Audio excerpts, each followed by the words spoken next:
મંગલમ ભગવાન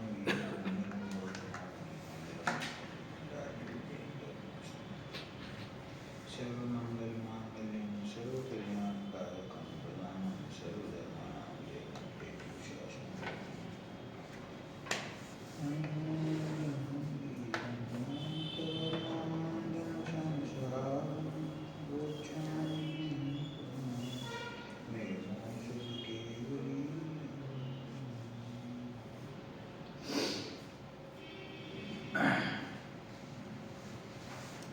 नियम सार ग्रंथालय पान नंबर 46 છે 46 જીવ અધિકાર એની 19 ગાથાઓ પૂરી થઈ છે 19 ગાથાઓ પછી 36મા નંબરનો કળશ છે એ આપણે અહીંયા પ્રારંભ કરીએ છીએ 36મા નંબરના કળશની પહેલા એક કળશ આચાર્ય અમરચંદ્ર દેવનો એનું ઉદાહરણ અહીંયા આપવામાં આવ્યું છે સમયસાર ગ્રંથાધિરાજમાંથી કે જેની અંદર સ્યાદ પદ દ્વારા નિશ્ચય અને વ્યવહાર દ્રવ્યાર્થિક અને પર્યાયાર્થિક એ નયોના વિષયોમાં જે ભેદ છે જે ફેર છે અથવા સ્થૂળ દ્રષ્ટિએ જોનાર વ્યક્તિને જે વિરોધ દેખાય છે એ વિરોધ ખરેખર સ્યાદ શબ્દથી સ્યાદ પદથી દૂર થઈ જાય છે એવા સ્યાદ પદથી મુદ્રિત એટલે સ્યાદવાદ રૂપ જે જિનેન્દ્ર પરમાત્માના વચન છે એ વચનોને જે પુરુષ ધારણ કરે છે તે મોહનો અભાવ કરીને અને કુનયથી એકાંતના પક્ષથી ખંડિત નહીં થતા એવા પોતાના સમયસાર સ્વરૂપને શીઘ્ર દેખે છે એટલે કે અનુભવ કરે છે એવી ચર્ચા અહીંયા અમરચંદ્રાચાર્ય દેવના કળશમાંથી આચાર્ય દેવે અહીંયા પ્રસ્તુત કરી છે હવે એની આગળ 36મા નંબરનો કળશ છે એ આપણે વાંચીએ છીએ માલિની છંદ અથનય યુગ યુક્તિમ લંઘયંતો ન સંતઃ અથનવ યુગ યુક્તિં લંઘયંતો ન સંતઃ અથનય યુગ યુક્તિમ લંઘયંતો ન સંતઃ અથનય યુગ યુક્તિં લંઘયંતો ન સંતઃ પરમ જિન પદાબ્જ દ્વંદ મત્તદ્વિરેફા પરમ જિન પદાબ્જ દ્વંદ મત્તદ્વિરેફા સપદિ સમય સારં તે ધ્રુવં પ્રાપ્નુવન્તિમ સપદિ સમય સારં તે ધ્રુવં પ્રાપ્નુવન્તિ क्षितिषु परमतोक्ते किं फलं सज्जनानां शिशु परमतोक्ते किं फलं सज्जनानां जो શું અર્થ છે જેઓ બંને નયોના સંબંધને નહીં ઉલ્લંઘતા થકા અથ નય યુગ યુગ એટલે બે જોડી અથ નય યુગ યુક્તિમ લંઘયંતો ન સંતઃ જે બંને નયોના સંબંધને નહીં ઉલ્લંઘતા થકા પરમ જિન પદાબ્જ પદાબ્જ મેં શું કહ્યું હતું પરમ જિન પદ એટલે જિનેન્દ્ર પરમાત્માના ચરણ કમળ અને અબ્જ એટલે કે કમળ જે જિનેન્દ્ર પરમાત્માના પાદ પંકજ યુગલમાં મત્ત દ્વિરેફા મત્ત થયેલા ભ્રમર સમાન છે એવા જે સત્પુરુષો તેઓ શીઘ્ર સમયસારને અવશ્ય પામે છે પૃથ્વી ઉપર પરમતના કથનથી સજ્જનોને શું ફળ છે અર્થાત જગતના જૈનેતર દર્શનોની મિથ્યા કથનોથી સજ્જનોને શો લાભ છે જો શું કે છે અહીંયા જે બંને નયોના યુક્તિને એમના સંબંધને ઉલ્લંઘતા નથી એટલે કે બંને નયોના સ્વરૂપને બરાબર સમજીને અને એમાંથી પોતાનું પ્રયોજન સિદ્ધ કરે છે જેઓ જ્ઞેન્દ્ર પરમાત્માના ચરણ યુગલમાં મત્ત થયેલા ભ્રમર સમાન છે. ઈ એક ઉપમા છે. મત્ત થયેલા ભ્રમર કોને કહેવાય? કે જેમ ભ્રમર હોય તો એ ફૂલ હોય તો ફૂલની સુગંધથી એ મત્ત થઈ જાય છે. મત્ત થઈ જાય છે એટલે કે ઈ એને ગમે છે ને, તો ઈ એની આજુબાજુમાં ફર્યા કરે છે, એનો રસ લીધા કરે છે. એ જ રીતે એમાં બીજું પણ એક ઉદાહરણ આવે છે, એ વિશેષ છે જરા. ભક્તામરની અંદર આવે છે. એમાં ગંધહસ્તીનું ઉદાહરણ છે. ગંધહસ્તી તમને ખબર છે? હા, ગંધહસ્તી મહાભાષ્ય નામ સાંભળ્યું શાસ્ત્રનું? તમે સાંભળ્યું? કોણે લખ્યું? સમંત ભદ્રાચાર્ય. રત્નકરંડ શ્રાવકાચાર્યના જે રચયિતા છે સમંત ભદ્રાચાર્ય, એમની એક ટીકા છે ગંધહસ્તી મહાભાષ્ય. તત્વા સૂત્રની ટીકા લખી. એ ટીકા કેટલી મોટી છે? 80,000 શ્લોક પ્રમાણ, જે અનુપલબ્ધ છે, ઉપલબ્ધ નથી, પણ અન્ય ગ્રંથોમાં એ ટીકાનો ઉલ્લેખ આવે છે. એનું નામ છે ગંધહસ્તી મહાભાષ્ય. ગંધહસ્તી મહાભાષ્ય નામ કેમ રાખ્યું? કે તત્વાસૂત્ર એટલે કે મોક્ષશાસ્ત્ર ગ્રંથની લગભગ 100 થી વધારે ટીકાઓ ઉપલબ્ધ છે અત્યારે. એ 100 ટીકાઓમાં જે સૌથી વધારે મજબૂત છે, જે સૌથી વધારે વિસ્તારવાળી છે, જે સૌથી વધારે ગંભીર છે, એ ગંધહસ્તી મહાભાષ્ય. એનું નામ કેમ ગંધહસ્તી મહાભાષ્ય છે? ગંધહસ્તી કોને કહેવાય? કે જે હાથીઓ હોય ને, હાથીઓના ઝુંડની અંદર, એના સમૂહની અંદર જે સૌથી બળવાન હાથી હોય ને, એ એવો હોય છે કે એ આવે તો બીજા હાથી ભાગી જાય. અને એનું કારણ આપ્યું છે. એને ગંધહસ્તી શું કામ કહેવાય? કે જ્યારે હાથી એની સંપૂર્ણ યુવાવસ્થામાં સંપૂર્ણ બળવાન હોય છે ને, ત્યારે એના કાનની પાછળની ગ્રંથિ હોય, અહીંયા ગ્રંથિઓમાંથી એક પ્રકારનું, એમ કેવું જોઈએ, કેમિકલનો સ્રાવ થાય છે. સમજી ગયા? એ કેમિકલની સુગંધ એટલી બધી તીવ્ર હોય છે કે પુષ્પની સુગંધની જેમ એમાંથી સુગંધ નીકળે. એ સુગંધને સૂંઘીને ભ્રમર હોય ને, ભમરા, ઈ એના મગજ માથાની આજુબાજુ આમ આટા માર્યા કરે.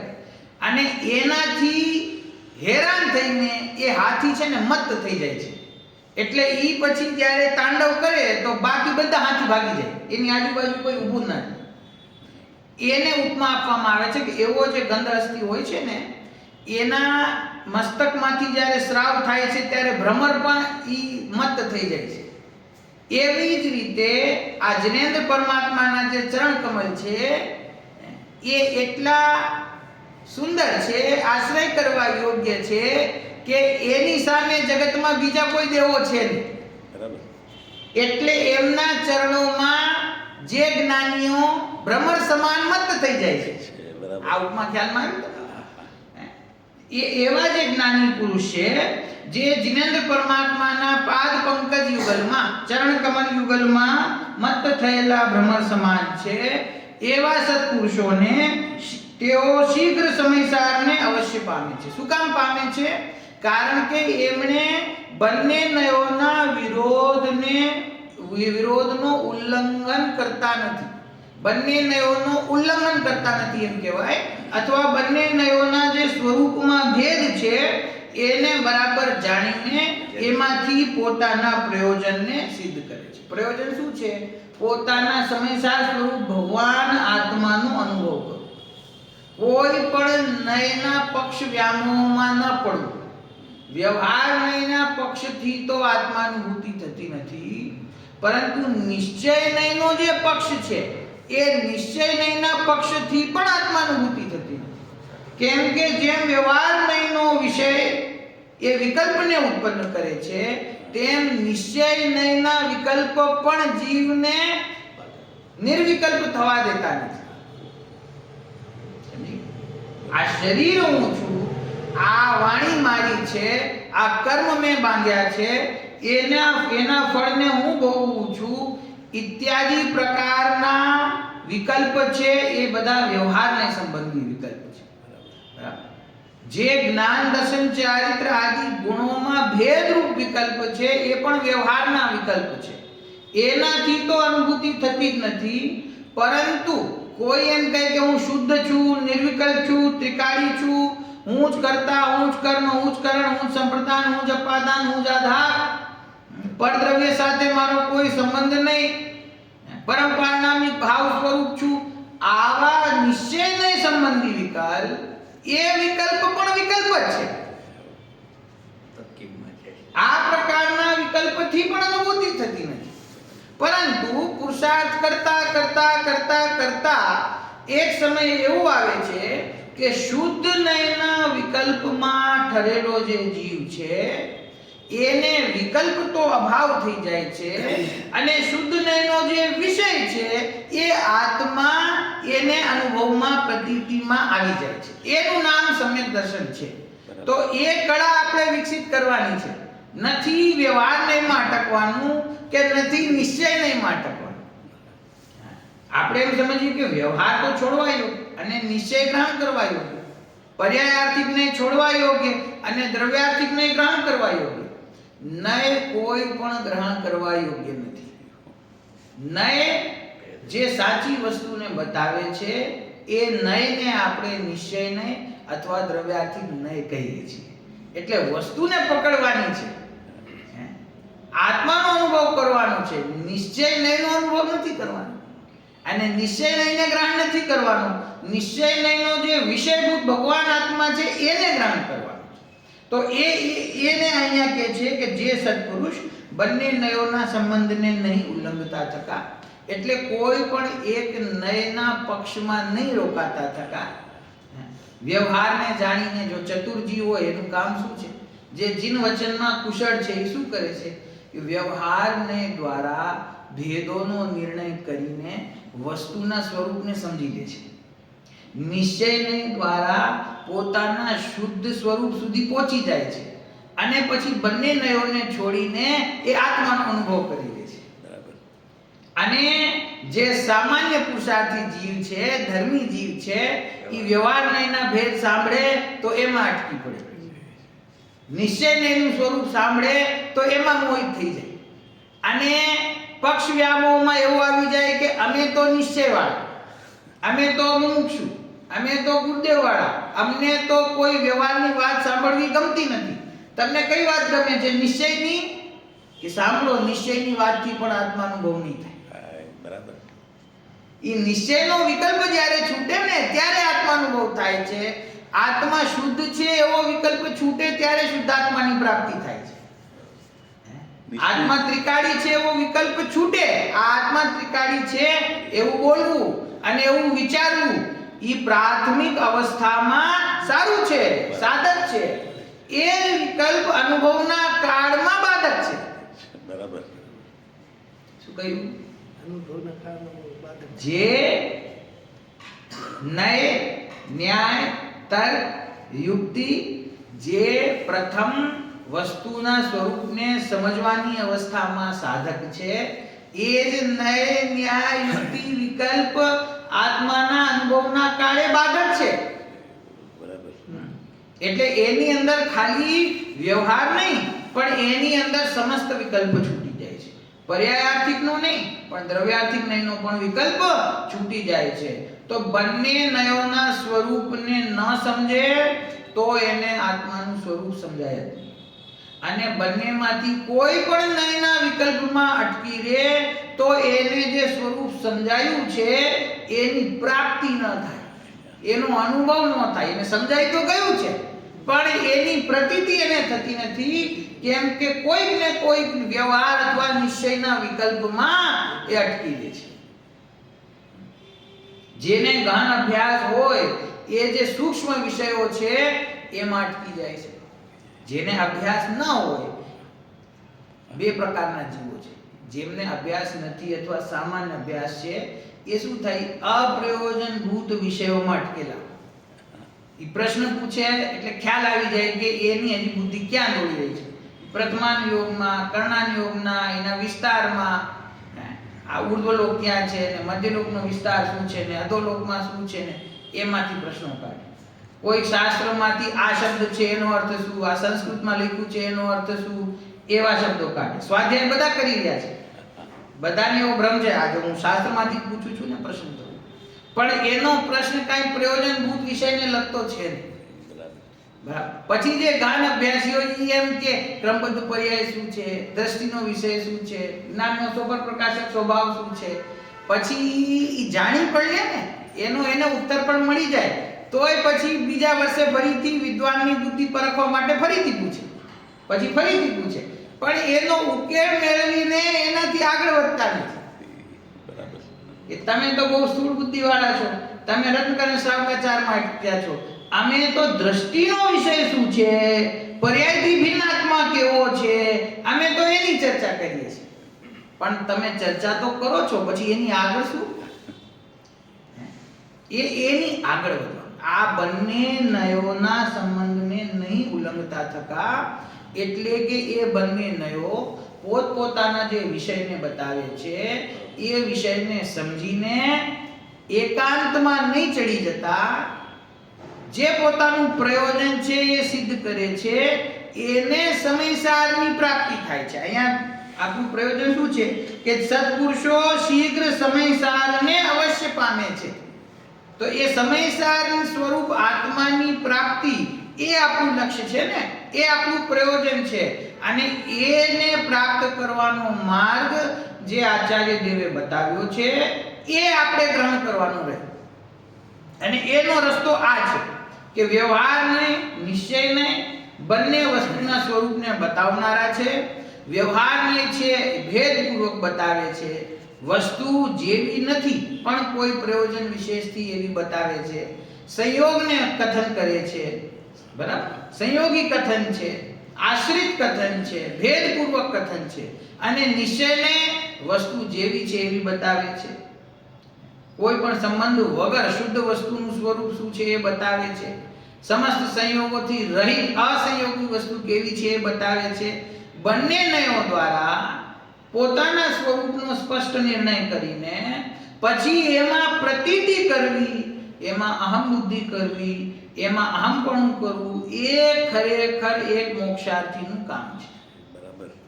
બાકી બધો માર્ગ સમજવાનો છે અને આત્મ સ્વભાવ પ્રાપ્ત કરવાનો છે. આ પ્રયોજનભૂતમાં રોકાય તો પહોંચે જ નહીં આત્મા સુધી. પ્રયોજનભૂતની વાતમાં રોકાય તો પ્રયોજન સિદ્ધ ન થાય. આપણે તો પોતાની સ્થિતિનો વિચાર કરવો, હું ક્યાં ઊભો છું. બરાબર છે. બરાબર. આપણે બીજાનો શું કામ વિચાર કરો? હું ક્યાં સુધી પહોંચી ગયો છું, હું જ્યાં સુધી પહોંચી ગયો છું અને આત્માનુભૂતિ એની વચ્ચે જેટલું અંતર રહી ગયું છે એ આ મનુષ્ય ભાવ પૂરું થવા પહેલા એ અંતર કાપવાનો છે. એ કેવી રીતે થાય એનો વિચાર કરવાનો છે, બીજો કાંઈ વિચાર કરવાનો છે. જો દ્રવ્ય ગુણ પર્યાય સ્વરૂપ અખંડ વસ્તુ છે એનો ખ્યાલ ન હોય તો એનો અભ્યાસ કરો. એનો અભ્યાસ થઈ જાય તો નિશ્ચય વ્યવહારના ભેદોથી આત્માનું સ્વરૂપ ગ્રંથોમાં કઈ રીતે કહેવામાં આવ્યું છે એનો અભ્યાસ કરો. એનો અભ્યાસ થઈ ગયો હોય તો પોતાનો દ્રષ્ટિનો વિષય સ્વરૂપ ભગવાન આત્મા પરમ પારણામી ભાવ સ્વરૂપ વસ્તુ એનું સ્વરૂપ શું છે એનો વિચાર કરો. એનો વિચાર થઈ ગયો હોય તો હવે એનો અનુભવ કઈ રીતે થાય એનો પુરુષાર્થ, કયા સ્ટેજ ઉપર આપણે ઊભા છીએ, કઈ ભૂમિકામાં છીએ એનો વિચાર સ્વયં કરી લેવો અને એનાથી આગળ વધવાનો પ્રયત્ન કરવો, એ જ આપણું પ્રયોજન છે. બરાબર. આગળ જો શું કહ્યું, પૃથ્વી ઉપર પરમતના કથનથી સજ્જનોને શું ફળ છે. એટલે કહેવાનો અર્થ શું છે કે જે મોક્ષ રૂપી ફળ, જે અનંત કાળ માટે સુખની પ્રાપ્તિ એવું જે પ્રયોજન છે તે અન્ય મતોની આરાધનાથી, અન્ય મતોની સાધનાથી સિદ્ધ નહીં થાય. અહીંયા કોઈ દ્વેષપૂર્વક વાત લખેલી નથી, પણ એનું કારણ શું છે કે ભાઈ આ જ્ઞેન્દ્ર પરમાત્માનો જે માર્ગ છે તે સ્યાદવાદ રૂપ છે, તે અનેકાંત રૂપ છે. અને અન્ય જે મત છે તેઓ સર્વજ્ઞ દ્વારા કથિત નહીં હોવાથી તેમની અંદર એકાંતની વાત છે, તેની અંદર પૂર્વાપર વિરોધ છે. તેનાથી જ્યાં જેને જે મતમાં જે ઈશ્વર માનવામાં આવ્યા છે, ભગવાન જેમને કહેવામાં આવ્યા છે, જો ઈશ્વરનું જ સ્વરૂપ સંપૂર્ણ જ્ઞાન રૂપ નથી, ઈશ્વરનું જ સ્વરૂપ રાગ દ્વેષ આદિ વિકારી ભાવોથી સહિત છે, તો પછી એના માર્ગને અનુસરણ કરનારને મોક્ષ કઈ રીતે મળી જાય? એના માર્ગને અનુસરણ કરનારને પૂર્ણ વિકારી ભાવનો અભાવ અને પૂર્ણ જ્ઞાનની પ્રાપ્તિ કેવી રીતે થઈ જાય? તમારે ન્યાય સમજ્યા? બરાબર છે. કે જે પરમ ઈષ્ટ દેવ છે, જે ભગવાન છે, આખી સૃષ્ટિનો કર્તા છે એમ માને છે ને, એ જે સૃષ્ટિનો કર્તા ભગવાન ઈશ્વર છે, એ ઈશ્વરને વિકારી ભાવ મોજૂદ છે કે નહીં, પહેલા એનો નિર્ણય કરો. એને રાગ, દ્વેષ, ક્રોધ, માન, માયા, લોભ ઇત્યાદિ ભાવો, કશાય ભાવો એને છે કે નહીં મોજૂદ? બોલો. એ તો સ્પષ્ટ છે. જે એમનું જે પ્રથમાનું યોગ છે, એમની જે વાર્તાઓ છે, એમાંથી તો સ્પષ્ટ થાય છે ને ભગવાનનું સ્વરૂપ, કે જેઓ ભક્તની મદદ કરે છે, જે રાક્ષસનો સંહાર કરે છે, જેના હાથમાં અસ્ત્ર છે, જેના શરીર પર વસ્ત્ર છે, બાજુમાં પત્ની છે, પત્ની સાથે બાળકો છે, એનું નિવાસ સ્થાન છે. તો આ શેના સૂચક છે? કે એમના જીવનમાં રાગ, દ્વેષ, ભય, ક્રોધ, વિકારી ભાવ મોજૂદ છે ને. બરાબર. હવે એવા ઈશ્વરની હું આરાધના કરું શેના માટે? મોક્ષની પ્રાપ્તિ માટે. એવા ઈશ્વરની હું આરાધના કરું શેના માટે? કે મારા સમસ્ત વિકારી ભાવનો અભાવ થાય. તો થાય કેવી રીતે? જે સાધ્ય છે એ સાધ્યમાં જે ગુણો નથી, તો એની સાધના કરતા સાધકને એ ગુણો ક્યાંથી પ્રગટ થાય? એટલા માટે એમ કહ્યું કે ખરેખર સાચું સુખ શું છે, પહેલા એનો નિર્ણય કરો. નિરાકુરતા સિવાય સુખ ક્યાંય છે? અને એ નિરાકુરતા જે માર્ગમાં છે એ માર્ગનું અનુસરણ કરવું. તો જિનેન્દ્ર પરમાત્માની પણ પરીક્ષા કરી લેવી કે એમની પાસે આ નિરાકુરતા છે કે નહીં, તેઓ ખરેખર સાચા સુખી થયા છે કે નહીં, એને કોઈ વિકારી ભાવ મોજૂદ છે કે નહીં, એને કર્મ મોજૂદ છે કે નહીં, તેઓ સુખી છે કે નહીં. તો વિચાર કરતા, પરીક્ષા કરતા, ન્યાયથી, યુક્તિથી, બુદ્ધિથી ખ્યાલમાં આવશે કે જે જિનેન્દ્ર પરમાત્મા છે તેઓ પૂર્ણ વિતરાગ અને સર્વજ્ઞ છે. તો તેથી જેમને રાગ દ્વેષનો સર્વથા અભાવ છે, જેમને પૂર્ણ જ્ઞાનની પ્રાપ્તિ થઈ છે, જેમને સમસ્ત જગત સાથે કોઈ સંબંધ નથી, જેઓ સમસ્ત જગતને એક સમયમાં દર્પણવત સ્પષ્ટ જાણે છે, છતાં પણ પોતાના સ્વરૂપમાં સ્થિર છે. કોઈ ભક્ત સાથે રાગ નથી, કોઈ નિંદક સાથે દ્વેષ નથી, શરીર નથી, ઇન્દ્રિયો નથી, તેથી કોઈ કર્મ બાકી નથી. આવા જિનેન્દ્ર પરમાત્મા સિવાય સાચો સુખી જગતમાં બીજો કોઈ છે? તો મારે જો એ જ પ્રકારનું અતિન્દ્રિય સુખ પ્રગટ કરવું હોય તો આ માર્ગ સિવાય અન્ય કોઈ માર્ગ છે? પૃથ્વી ઉપર પરમતના કથનથી સજ્જનોને સુફળ છે, અર્થાત જગતના જૈનેતર દર્શનોની મિથ્યા કથનોથી સજ્જનોને શો લાભ છે. બરાબર.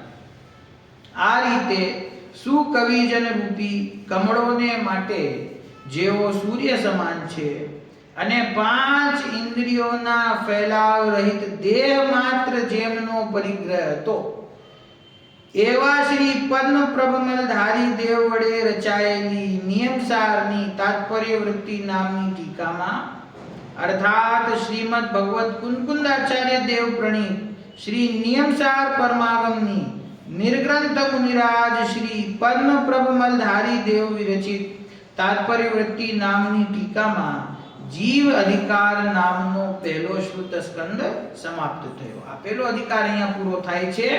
અહીંયા શું કહ્યું છે કે 5 ઇન્દ્રિયોના ફેલાવ રહિત દેહ માત્ર જેમનો પરિગ્રહ. આ બહુ પ્રસિદ્ધ શબ્દો છે. આ મુનિરાજનું સ્વરૂપ અહીંયા બતાવે છે. કેવું સ્વરૂપ છે? કે અંતરંગ અને બહિરંગ પરિગ્રહથી તો તેઓ રહિત છે. ભાવલિંગી મુનિરાજ છે, એમને 24 પ્રકારના તો કોઈ પરિગ્રહ છે નહીં, કે હજી એક પરિગ્રહ છે. કેટલો પરિગ્રહ છે? કે આ દેહ છે, જ્યાં સુધી આ મનુષ્ય આયુ છે ત્યાં સુધી આ દેહ છે. પણ એ દેહ પણ કેવો છે? 5 ઇન્દ્રિયો તો છે, પણ 5 ઇન્દ્રિયોના ફેલાવથી રહિત. ફેલાવથી રહિત એટલે કે 5 ઇન્દ્રિયના જે વિષયો છે એ વિષયોના વિસ્તારમાં જેમનો ઉપયોગ દોડતો નથી. વાહ. જે પાંચ ઇન્દ્રિયના વિષયોમાં જેમનો ઉપયોગ છે ને ઉપયોગ એક પોતાના સ્વરૂપમાં છે, એવા જે સુકવિ જનરૂપી કમળોને માટે જેઓ સૂર્ય સમાન છે. શું લખ્યું છે?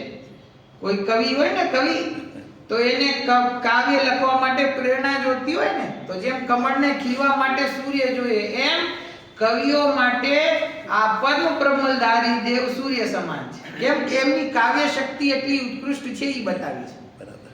કે જે કવિ રૂપી કમળો માટે સૂર્ય સમાન છે અને પાંચ ઇન્દ્રિયોના ફેલાવ રહી દેહ માત્ર જેમનો પરિગ્રહ છે, એમના દ્વારા રચાયેલી આ તાત્પર્યવૃત્તિ ટીકા. તાત્પર્યવૃત્તિ ટીકામાં પહેલો જીવ નામનો અધિકાર એ અહીંયા પૂર્ણ થાય છે. હવે બીજો અધિકાર અજીવ અધિકાર પ્રારંભ થાય છે. પહેલા અધિકારની સમરી. પહેલા અધિકારની સમરી. ખરેખર તો એવું કરવું જોઈએ કે આ પ્રવચન થાય ને પછી સમરી તમારે મને કહેવાય. અમે એવો પ્રયોગ કરતા પહેલા કે આ એક અધિકાર પૂરો થાય તો તમને શું ખ્યાલમાં આવ્યું, તમારે મને 2 3 4 મિનિટમાં તમે કહો તો મને ખ્યાલ આવે કે કઈ અંદર જાય છે કે નથી જતું. હે, એક દિવસ આ અધિકાર પૂરો થયો, એક દિવસ તૈયારી માટે આપો, કાલે તમે મને કહેજો 2 મિનિટમાં કે શું ખ્યાલ આવ્યો. હે, તો એમ સ્વાધ્યાય તો ખરેખર એનું નામ છે ને આપણા અંતરંગમાં ઉતરે. ખાલી સાંભળવાનું નામ સ્વાધ્યાય નથી. હું તો બોલું છું 30 કલાક થઈ પૂરી. 30 કલાકમાંથી 30 મિનિટ તો આપણે કઈ બધી પણ બધા મળીને એક જણ ને 2 મિનિટ મને કહેવાનું કે શું આમાં ખ્યાલ આવે. ખરેખર જો આખો જીવ અધિકાર છે, જીવ અધિકારનો પ્રારંભ ક્યાં થયો હતો કે જીવ અધિકારમાં 2 પ્રકારના જીવના સ્વરૂપથી ચર્ચા પ્રારંભ કરી. એક કારણ શુદ્ધ જીવ અને એક કાર્ય શુદ્ધ જીવ. કારણ શુદ્ધ જીવ એટલે પોતાનો પરમ પારિણામિક ભાવ સ્વરૂપ વસ્તુ, અને કાર્ય શુદ્ધ જીવ એટલે કે પરિપૂર્ણતાને પ્રાપ્ત, જેને ક્ષાયિક ભાવ પ્રગટ થયો છે, જે વિતરાગ સર્વજ્ઞ થયો છે, કૃત્ય થયો છે, અરહંત સિદ્ધ દશા જે પ્રગટ થઈ છે, એ કાર્ય શુદ્ધ જીવ. બરાબર. પછી એ જીવનું લક્ષણ શું? ઉપયોગ. જીવનું લક્ષણ શું બતાવ્યું? ઉપયોગ. ઉપયોગ એટલે શું? તો કે જ્ઞાન અને દર્શન એ બે જે ભાવ છે એ બંને મળીને એક ચૈતન્ય ઉપયોગ છે. બરાબર. એ જ્ઞાન અને દર્શન આવ્યા તો પછી જ્ઞાનનું સ્વરૂપ અને પછી દર્શનનું સ્વરૂપ. જ્ઞાનનું સ્વરૂપ શું બતાવ્યું? એક કારણ સ્વભાવ જ્ઞાન અને એક કાર્ય સ્વભાવ જ્ઞાન. પછી બીજો ભેદ વિભાવ. કારણ સ્વભાવ જ્ઞાન એટલે પોતાનું જ્ઞાનોપયોગ, પોતાનો કારણ સ્વભાવ, અને કાર્ય સ્વભાવ જ્ઞાન એટલે કે કેવળ જ્ઞાન. બરાબર. પછી વચ્ચેના જે કઈ ભેદો છે, મતિ જ્ઞાન, શુદ્ધ જ્ઞાન, અવધિ જ્ઞાન, એ બધા વિભાવ. બરાબર છે. તો એ પ્રમાણે કારણ સ્વભાવ જ્ઞાન, કાર્ય સ્વભાવ જ્ઞાન અને વિભાવ જ્ઞાન એની વાત કરી. પછી દર્શનોપયોગ. તો કારણ દ્રષ્ટિ, કાર્ય દ્રષ્ટિ, એનું બીજું સંક્ષેપમાં નામ રાખ્યું કારણ સ્વભાવ દર્શનોપયોગ, એનું સંક્ષેપમાં નામ રાખ્યું કારણ દ્રષ્ટિ. ત્યાં એક વિશેષતા આવી કે કારણ દ્રષ્ટિ છે એ ચર્ચા તો ખરેખર દર્શનોપયોગની થઈ રહી છે, પણ કારણ દ્રષ્ટિમાં આચાર્ય દેવે કહ્યું કે પોતાનો જે પરંપરાનામિક ભાવ છે એનું શ્રદ્ધા, એનું નામ કારણ દ્રષ્ટિ. બરાબર. અને કાર્ય દ્રષ્ટિ એટલે કે જ્ઞાનોપયોગ, પૂર્ણ જ્ઞાનોપયોગ એટલે કે કેવળ જ્ઞાનની સાથે પ્રગટ થતી જે દર્શનોપયોગની પૂર્ણ શુદ્ધ અવસ્થા છે એનું નામ કાર્ય દ્રષ્ટિ. અને દ્રષ્ટિ અને શ્રદ્ધા બેયને ભેગી લીધી છે. કારણ દ્રષ્ટિમાં બંનેને ભેગી લીધી છે. કાર્ય દ્રષ્ટિમાં તો પાછું ફરીથી ક્ષાયિક દર્શન જ લીધું છે. બરાબર. અને એની વચ્ચેના જેટલા ભેદો છે, ચક્ષુ દર્શન, અચક્ષુ દર્શન, અવધિ દર્શન, બરાબર, એ બધા ચક્ષુ અચક્ષુ અવધિના ભેદોને એ વિભાવ દર્શનોપયોગ કહ્યા છે. બરાબર છે. ત્યાર પછી જ્યારે કારણ કાર્ય શુદ્ધ જીવની વાત થઈ, પછી કારણ અને કાર્ય શુદ્ધ જ્ઞાનની વાત થઈ, કારણ અને કાર્ય શુદ્ધ દ્રષ્ટિની વાત થઈ, પછી કારણ અને કાર્ય શુદ્ધ પર્યાય. કારણ શુદ્ધ પર્યાય અને કાર્ય શુદ્ધ પર્યાય. કારણ શુદ્ધ પર્યાય એ વિશેષ વિષય છે આ નિયમસારનો, જે અન્યત્ર ઉપલબ્ધ થતો નથી. કારણ કે સામાન્યપણે ત્રિકાળી ધ્રુવ એક હું અને મારા સ્વભાવના આશ્રય, દ્રવ્યના આશ્રય ચાલતી જે પરિણતિ છે એ પ્રકારે સામાન્ય અને વિશેષ એવા 2 ભાગનું વર્ણન આખી જીનવાણીમાં છે. પરંતુ પદ્મ પ્રબલધારી દેવે અહીંયા જે ત્રિકાળ વસ્તુ છે, પારણામિક વસ્તુ છે, એ પારણામિક ભાવ જે ત્રિકાળી છે એના વર્તમાન અસ્તિત્વ રૂપ કારણ શુદ્ધ પર્યાયની વાત કરી છે કે જે ત્રિકાળ વસ્તુ છે, ત્રિકાળ વસ્તુ છે, ત્રિકાળ વસ્તુ છે, પણ એનો વર્તમાનમાં જીવ જ્યારે પુરુષાર્થ પૂર્વક અનુભવ કરે છે ત્યારે એને ત્રિકાળનું વર્તમાન ખ્યાલમાં આવે છે. એ અપેક્ષાએ એમને શું કહ્યું? પરમ પારણામિક ભાવ સાથે તન્મય પૂજિત પંચમ ભાવની પરિણતિ તન્મય કહી ત્યાં. બરાબર? તો એનો અર્થ એ થયો કે પર્યાયાર્થિક નયનો વિષય નથી. નામ છે કારણ શુદ્ધ પર્યાય, પણ પર્યાયાર્થિક નયનો વિષય નથી, દ્રવ્યાર્થિક નયનો વિષય છે, પરમ શુદ્ધ નિશ્ચય નયનો વિષય છે, ત્રિકાળી ધ્રુવ વસ્તુ છે, દ્રષ્ટિનો વિષય છે. એ પ્રમાણે અહીંયા કારણ શુદ્ધ પર્યાયની વાત. છતાં પણ બુદ્ધિને આચાર્ય દેવોના કથનથી આગળ લઈ જઈને ત્રિકાળી ધ્રુવ કંઈક જુદું અને કારણ શુદ્ધ પર્યાય કંઈક જુદી એવો વિચાર ન કરવો જોઈએ. એ ભેદની ચર્ચા આવી, જે રીતે આવી એટલી સમજીને, પણ લક્ષ્ય તો અભેદનું રાખવું, લક્ષ્ય ત્રિકાળીનું રાખવું. એ ત્રિકાળીનો અનુભવ કરશું ત્યારે વર્તમાન ખ્યાલમાં આવશે, એ જે થવાનું હશે એ થશે, પણ લક્ષ્ય તો ભેદ રહિત આત્માનું કરવું, લક્ષ્ય એક અભેદ અખંડ પરિપૂર્ણ વસ્તુનું કરવું. તો એ પ્રમાણે ત્યાં કારણ શુદ્ધ પર્યાયની વાત છે. પછી કાર્ય શુદ્ધ પર્યાયમાં શાયિક ભાવ લીધો. બરાબર? જે અનંત સિદ્ધ દશા પ્રગટ થઈ છે એ કાર્ય શુદ્ધ દશા છે, એની ચર્ચા થઈ. પછી શું ચર્ચા આવી? પછી પર્યાય બે પ્રકારની બતાવી. કારણ શુદ્ધ પર્યાય શુદ્ધ પૂરી થઈ ને પછી અશુદ્ધ પર્યાયની વાત આવી. તો અશુદ્ધ પર્યાયમાં વ્યંજન પર્યાયની વાત કરી. વ્યંજન પર્યાયની અંદર મનુષ્ય, તિર્યંચ, નરક, દેવગતિની વાત કરી. બરાબર? તો એ વિભાવ વ્યંજન પર્યાયોની વાત થઈ.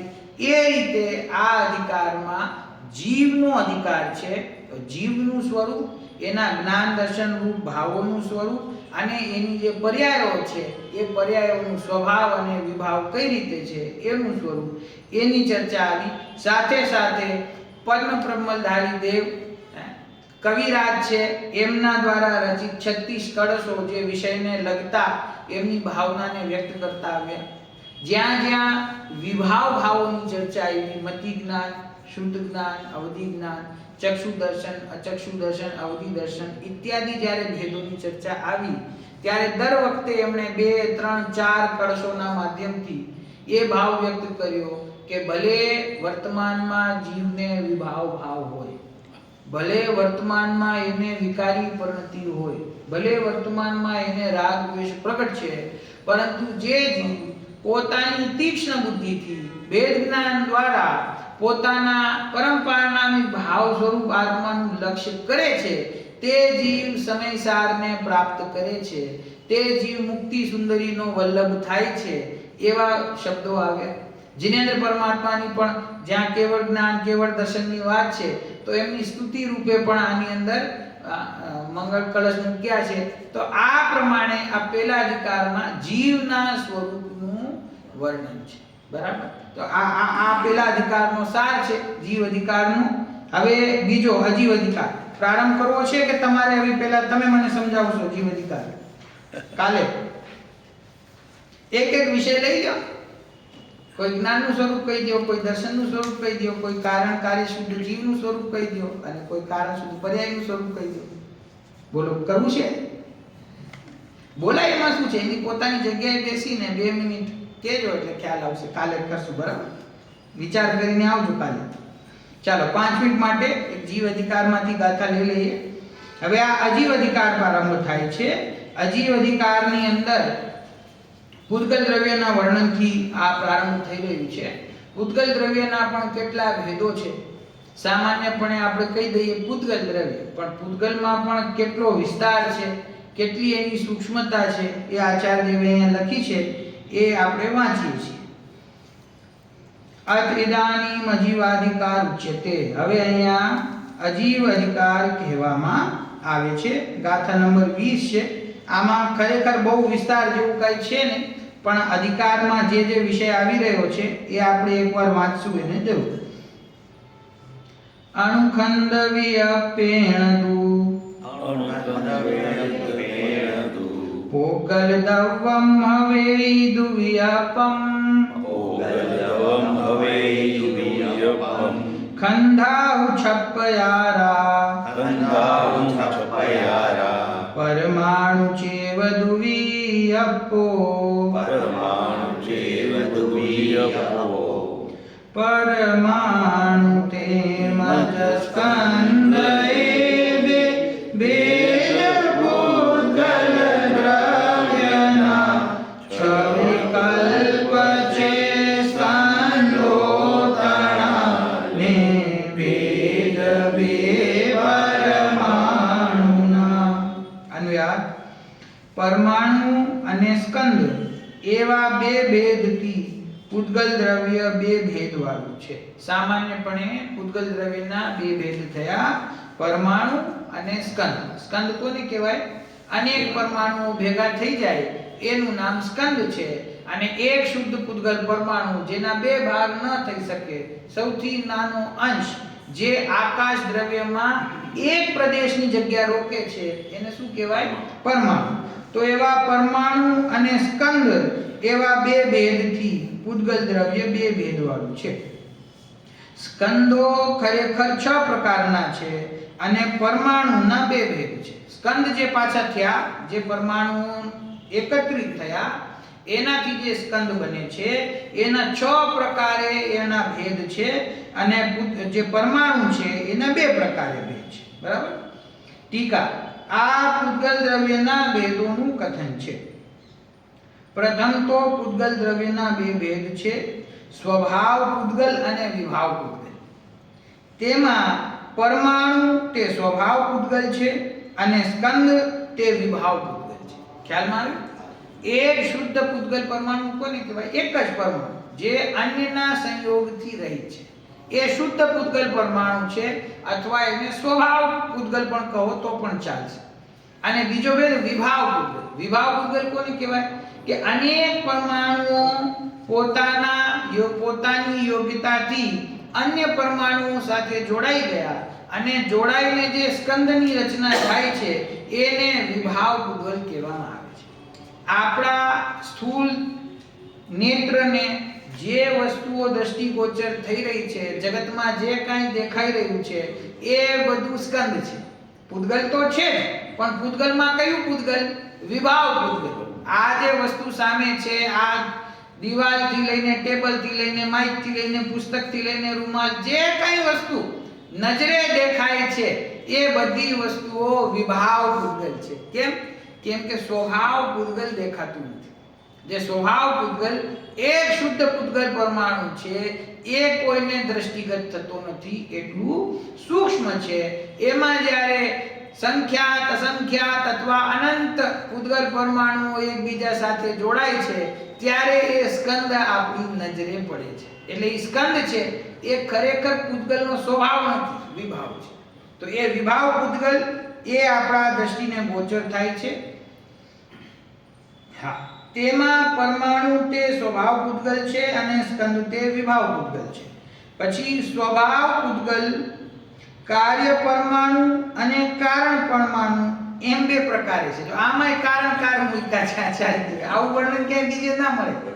સ્વભાવ પૂતગલ કાર્ય પરમાણુ અને કારણ પરમાણુ એમ બે પ્રકારે છે. એનો વિસ્તાર હજી અહીંયા ટીકામાં કઈ મૂક્યો નથી. સ્વભાવ પૂતગલ, કાર્ય પરમાણુ અને કારણ પરમાણુ. સ્કંદોના 6 પ્રકાર છે: પૃથ્વી, જળ, છાયા, ચક્ષુ સિવાયની 4 ઇન્દ્રિયના વિષયભૂત સ્કંદો, કર્મયોગ્ય સ્કંદો અને કર્મને અયોગ્ય સ્કંદો. આવા 6 ભેદ છે. આ પૃથ્વી જળ આવતા એમ ન સમજતા પૃથ્વી જળ અગ્નિ વાયુ વનસ્પતિની વાત કરે છે. આ સ્કંદની વાત થઈ રહી છે, પૂતગલના સ્કંદ. તો એ પૂતગલના સ્કંદ છે એમાં પહેલો ભેદ આ પૃથ્વીરૂપ જે પરમાણુઓનું પરિણમન થયું છે તે. બીજું જળરૂપ, જળ છે ઈ તમે જીવ, પૂતગલ, ધર્મ, આકાશ, કાળમાં મૂકો તો ક્યાં જાય? કઈ કેટેગરીમાં છે? પાણી. પૂતગલ છે. આ પાણી આપણને દેખાઈ રહ્યું છે ને, ઈ દેખાઈ રહ્યું છે ઈ પૂતગલ છે. તો ઈ જળ રૂપે પરિણમિત થયેલા જે પૂતગલના પરમાણુઓ છે એ છે. એમાં પણ વિસ્તાર છે. એક તો જળ પૃથ્વી કાય, અગ્નિ કાય, વાયુ કાય, વનસ્પતિ કાય અને જળ કાય. જળ કાયના જે જીવો છે એની વાત નથી થતી. જીવ તો જુદા છે. એ જીવોનું જે શરીર છે, સમજી ગયા? આ શરીર તો છે ને, બરાબર. તો એ શરીર છે એ તો પરમાણુઓના સ્કંદરૂપ છે ને, બરાબર છે? તો આ પાણી છે એ પાણી રૂપ જે પૂતગલ પરમાણુઓનું સ્કંદ રૂપે પરિણમન થયેલું છે એને અહીંયા જળ કહેવામાં આવ્યું છે. પછી જો છાયા, છાયા આ આપણી છાયા પડે તો એ છાયા પડે એ કયું દ્રવ્ય છે? પૂતગલ દ્રવ્ય છે. પણ કેવું છે? હમણાં આવશે વર્ણન આગળ, બાદર, સૂક્ષ્મ ઇત્યાદિ ભેદો આવશે. તો એ સૂક્ષ્મ પૂતગલ પરમાણુઓનું જ પરિણમન છે, છાયા આવે, બરાબર? પછી ચક્ષુ સિવાયની 4 ઇન્દ્રિયના વિષયભૂત સ્કંદો. ચક્ષુએ તો આપણે વાત કરી કે ચક્ષુએ જે દેખાઈ રહ્યું છે એ તો સ્કંદ છે જ, પરંતુ ચક્ષુ સિવાય જે 5 ઇન્દ્રિયો, 4 ઇન્દ્રિયો છે 5માંથી, એ પણ કોઈકને કોઈક જડ પદાર્થને પોતાનો વિષય બનાવે છે. સમજો કે હું કાનથી ગીત સાંભળી રહ્યો છું, તો એ ગીત જે હું સાંભળું છું એ ગીત શેમાંથી બનેલું છે? સંગીત શેમાંથી બનેલું છે? ભાષા વર્ગણા છે ને, તો ઈ વર્ગણા તો છે ને, એમાં સ્કંદ છે. એક શુદ્ધ પૂતગલ પરમાણુ હોય તો એ સંભળાય નહીં, એનું સ્કંદ થયું છે ત્યારે સંભળાય છે. એવી જ રીતે સ્પર્શ જેનું કરીએ છીએ, રસ જેનો ચાખીએ છીએ, સાંભળીએ જેને છીએ, ઇત્યાદિ સર્વ જળ પદાર્થો એ પૂતગલ પરમાણુઓના સ્કંદ રૂપ છે. એ સ્કંદ આપને આંખ સિવાયની 4 ઇન્દ્રિયોથી જે ખ્યાલ આવે છે એની વાત છે. અને આંખેથી તો જે ખ્યાલ આવે છે તો છે કર્મ યોગ્ય સ્કંદો, જે કર્મ રૂપે પરિણમિત થાય છે. જ્ઞાનાવરણ, દર્શનાવરણ, મોની ઇત્યાદિ ઘાતી અને અઘાતી કર્મ રૂપે પરિણમિત થાય છે. એવા કર્મ યોગ્ય સ્કંદો અને કર્મને અયોગ્ય સ્કંદો. અમુક પરમાણુઓ એવા છે આ જગતમાં એ ક્યારે કર્મ રૂપે પરિણમિત ક્યારે થતા જ નથી. આવા 6 ભેદ છે. સ્કંદોના ભેદ હવે કહેવામાં આવતા સૂત્રોમાં, એટલે કે હવેની 4 ગાથાઓમાં વિસ્તારથી કહેવાશે. આ 6 ભેદ છે, એનું સ્વરૂપ શું છે એ આગળ 6 ગાથાઓમાં આવે છે. હવે 20મી ગાથાની ટીકા પૂર્ણ કરતા ટીકાકાર મુનિરાજ શ્રી પદ્મપ્રમલધારી દેવ શ્લોક કહે છે. એ શ્લોક અને આગળની 4 ગાથાઓની ચર્ચા એ આપણે કાલે કરીશું. બરાબર, સમય થઈ ગયો છે.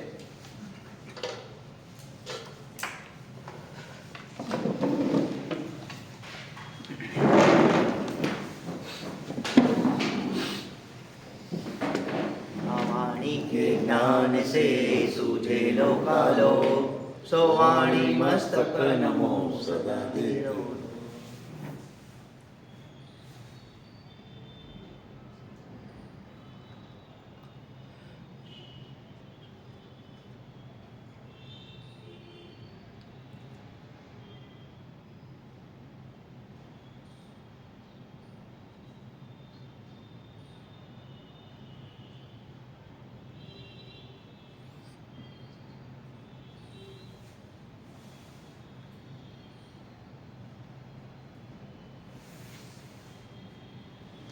पंच परमेष्टि भगवान नो जय हो। द्वादशांग जिनवाणी मातनो जय हो।